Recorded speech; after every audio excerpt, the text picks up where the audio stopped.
is identified as mentally retarded, put back from the 5th grade into the 4th grade, and stayed in that category until I got out of high school.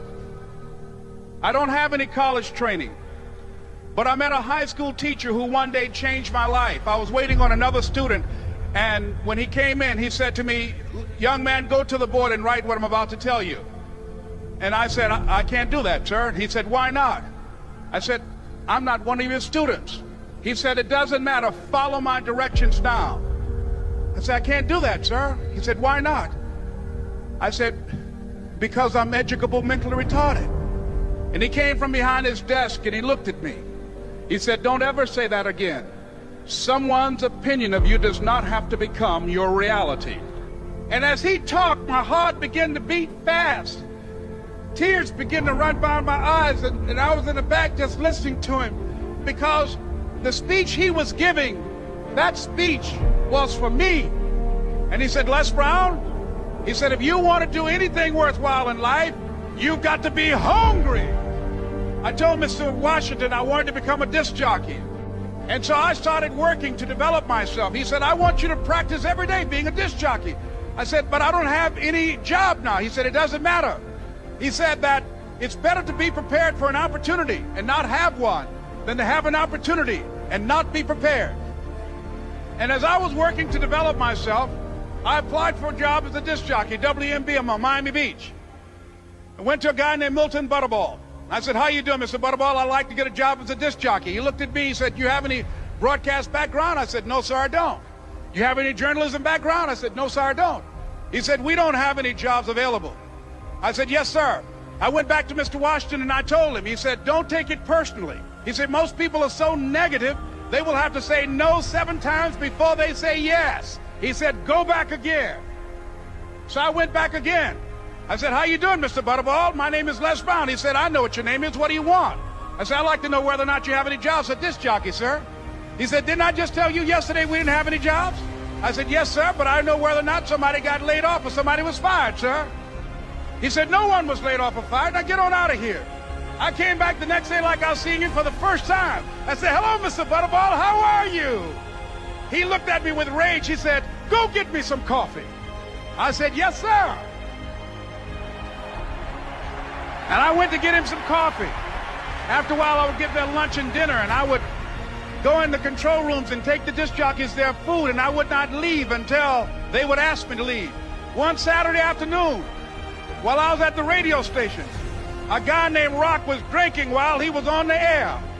I was the only one there, looking at him through the control room windows, walking back and forth, young, ready, and hungry. Pretty soon the phone rang, and it was the general manager. And I answered the phone. I said, "Hello?" He said, "Les, this is Mr. Klein." I said, "I know." He said, "Rock can't finish his program." I said, "I know." He said, "Would you call one of the other DJs in?" I said, "Yes, sir." I hung the phone up. I said, "Now he must think I'm crazy." I called my mom and my girlfriend, Cassandra. I said, "Y'all turn up the radio and come out on the front porch. I'm about to come on the air." I waited for about 20 minutes, and I called him back. I said, "Mr. Klein, I can't find nobody." He said, "Young boy, do you know how to work the controls?" I said, "Yes, sir." He said, "Go in there and don't say nothing here." I said, "Yes, sir." I couldn't wait to get behind those controls. I put on an old Stevie Wonder record called Fingertips. I sat down behind that turntable. I said, "Look out, this is me, LB Triple P, Les Brown, your platter playing papa. There were none before me, and there will be none after me. Therefore, that makes me the one and only. Young and single and love to mingle, certified, bona fide, indubitably qualified to bring you satisfaction, a whole lot of action. Look out, baby, I'm your love man." I was hungry. I was hungry. You got to be hungry. Begin to know that you have greatness within you.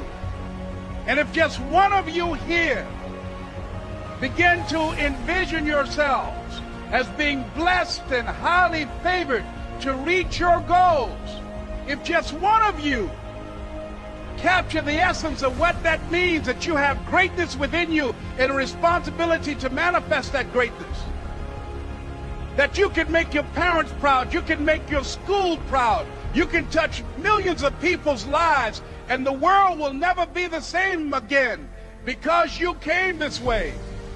It was hard, ladies and gentlemen, coming to speak to people. And I was facing financial difficulties in my own life. I was behind on my bills and my dreams, and I'm saying to them, you can live your dream. It was hard, ladies and gentlemen. It was very difficult to pick myself up each day believing that I could do it. There were times that I doubted myself.